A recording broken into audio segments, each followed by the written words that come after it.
My name is Lingo. The thing that makes me different is my ability to kind of understand lyricality and communicate it in a way that you might not have ever heard before.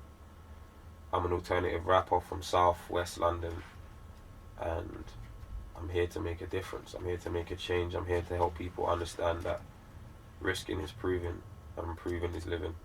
Distractions, it's hard to maintain attraction. She said my worries attractive, don't fall in love, I ain't catching. My hands are full with this work, don't mean to leave no one hanging. Misunderstood and it hurts, but they can't knock my hustle. Lingo derives from my original name, and the nickname for my original name was just Shay. So everyone in my family and my friends call me Shay, like everyone I know calls me Shay. And they have since before music. So it was like, when I started rapping, I started calling myself Lingo, because I just like the way the word sits on your tongue and it means talk of the town. So when I started to take myself a lot more seriously, like, and look at music as a career path, it was like, how am I gonna make my name unique? So I put the two together and it kind of makes a sentence. It's like, Shay is the common talk of the town. I was 16, I recorded my first track, and I literally got a management offer the day that I recorded the track. It was a grime song. All my rap derives from grime. All my musical like lyricality derives from grime. So it was like I was listening to the likes of Dot Rotten, P Money, Gets, Chip, all of those like amazing grime artists. You know what I mean? I was banging those out. So when I got this offer, I was thinking to myself, obviously I was still young, but I was thinking to myself like, raw, this could be a job. Obviously I always knew it wasn't going to be easy, but it was definitely something I wanted to turn into a career at some point in my life. Obviously my mum told me to finish school, and I did, but then I was just full steam ahead. I never looked back. Telling my family that music's the path I want to follow it wasn't easy.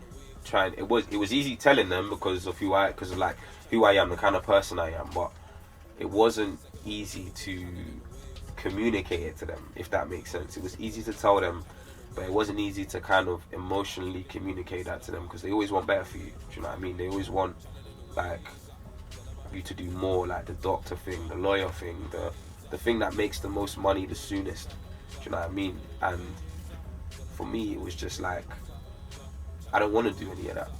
Like, I want to be the person I want to be and create the way I want to create, whether that's academically, with sport, with art, with music, with anything. I was always good at drawing. I was always good at English. I was always good at articulating myself. I was always good at like kind of thinking up ideas. I was always good with my imagination. Like, I always had a vast, like, kind of very vivid imagination. So I just wanted to utilize that and allow that to, one, create my identity, and two, make me money, like be able to pay my bills.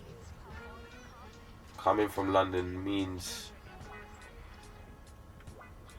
culture. It means, to me, coming from London is just like a city that people aspire to come to. Like, there isn't another city in the world I know people aspire to come to and stay in. Like, people come here, like there's a lot of people in the world that treat London the same way that people used to treat New York, and some still do, like within their ideals. Like, dreams get made here. Do you know what I mean? Like, people start their careers here. Like, I work with people now who have started their careers here, like, and they're doing amazing things, like things you never thought and they never thought they would do. And it kind of, coming from London means unlimited potential to me. That's what it means. I think my life changes every time I put out a song. Every time I get an opportunity to open more people's ears to my music, it changes my life in some way. Like, I live very much in the present and I look to the future, but I use the past as a reference point for not just what not to do in the future in terms of mistakes and negatives, but to write songs as well. So I always try and live as in the moment and take advantage of as much happiness as I possibly can when it comes to me. But in doing that, it changes my perspective. a lot, and I'm always trying to create new and better versions of myself within that. So every time I put out something new that I've created, every time I do a photo shoot, every time I do something that pertains to the idea of what I am as an artist, which is pretty much exactly the same as what I am as a person, it changes my life in some way, because it always opens up an opportunity to do something new and connect with more people and inspire more people. So in terms of attention, it was like I've been mentally and emotionally grooming myself to be an artist for a long time. So from when I was 16, like I never really broken into any molds or like fit in any real boxes with my music. I never tried to. I just kind of did what sounded good to me. So that's all I'm ever gonna do. It doesn't matter how many people are looking.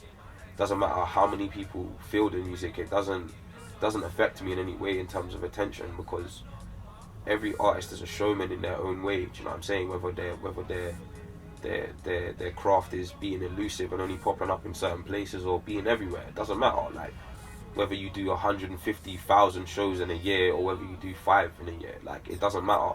You're as an artist, you're a showman. You put your work on show. You take the risk and allow people to criticize you, not just your work, but who you are as a person. Do you know what I'm saying? I think we're some of the bravest people in the world.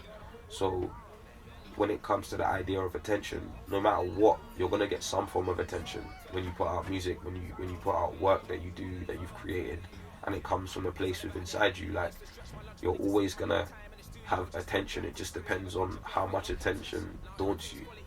How many strangers are looking at you is what really starts to daunt people. Like playing in front of crowds of 50,000 and 100,000, even 1,000, even 100 for some people. Do you know what I mean?